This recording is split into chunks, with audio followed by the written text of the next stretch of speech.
First time here at Denver Founders. Nice, give them a round of applause. Welcome, guys.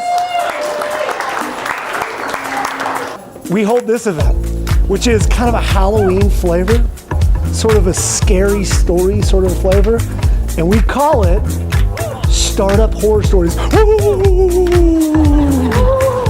you guys freaked out yet? We're gonna lead off with a founder of a company called Ello. I don't know if you guys have heard about that. All right, kind of a badass story I don't know if you are on the internet or not, but if you're on the internet, you might have heard of Ello. But please give a big DFN welcome to Jay Zeshan.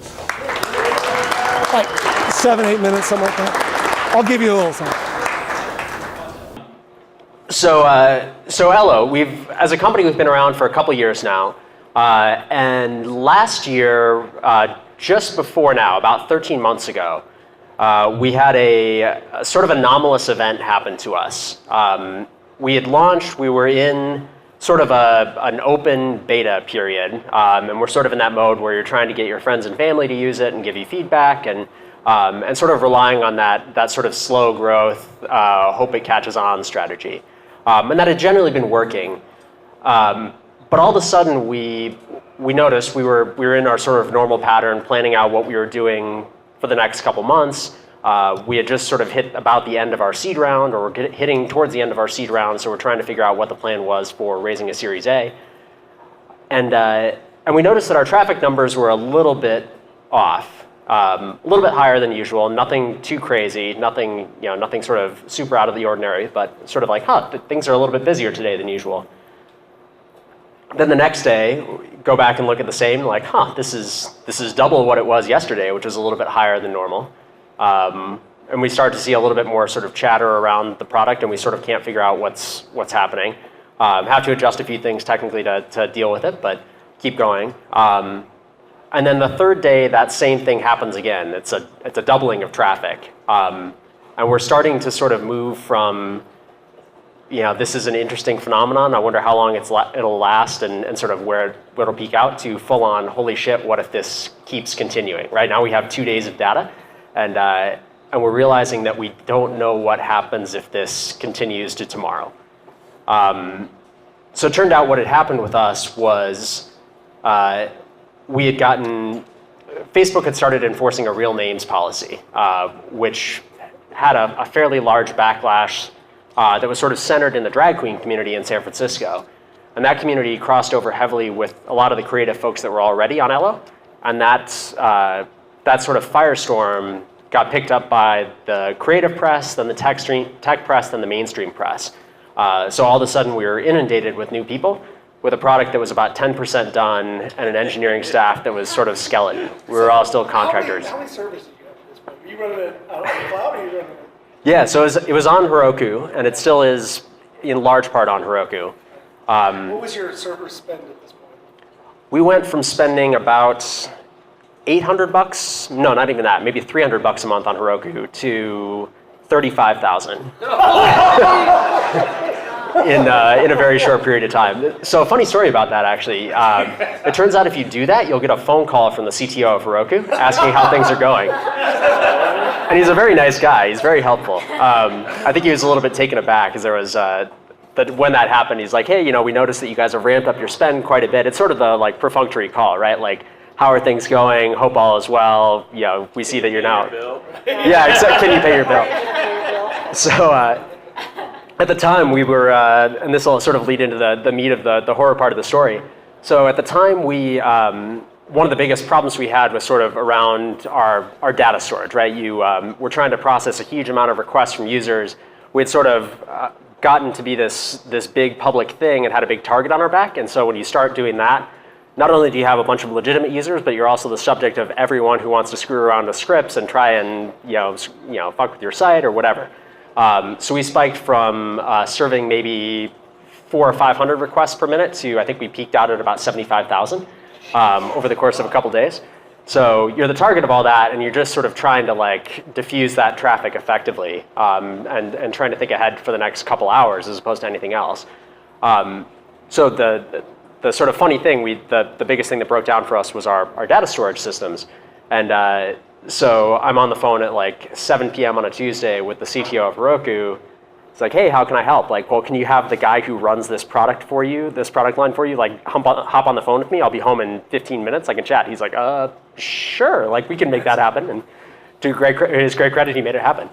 But the thing that sort of was the horror story part of it, or sort of the one specific incident that will always stick in my mind.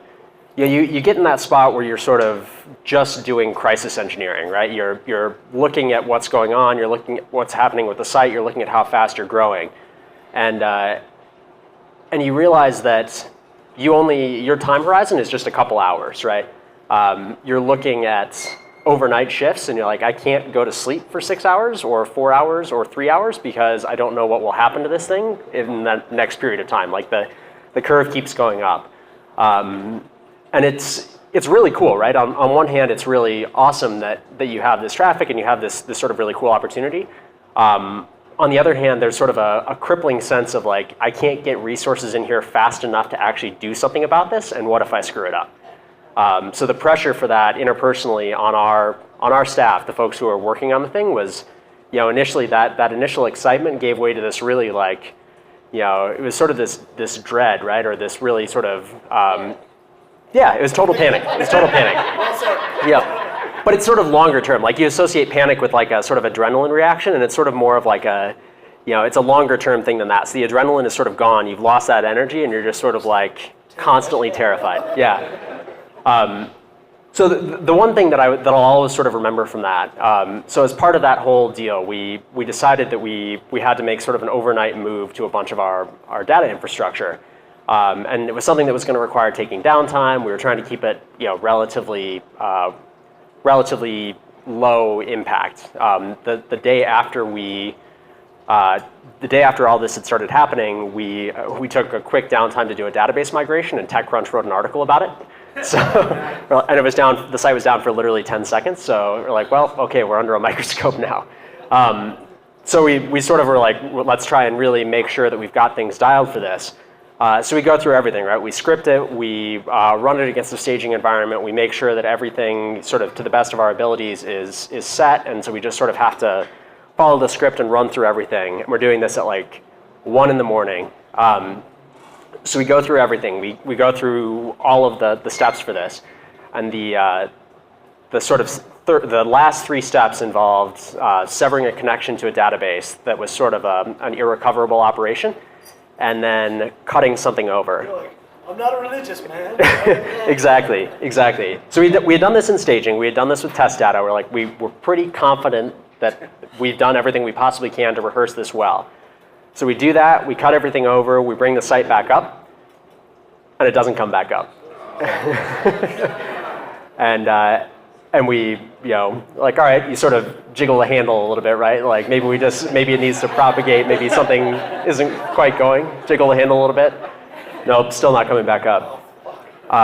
We look back and sort of the history of everything we've done, and we realize that when we practiced this whole thing, we triggered a fail-safe in our staging environment that caused it to fall back to working in sort of a plain mode that used just a single database. And it didn't make a difference in staging, but in production, it made a huge difference. It made all the difference. So here we are at like 3:30 in the morning. We've just made this irrecoverable change that we can't go back on, and it doesn't work. And we don't have a rollback plan. Did you cry?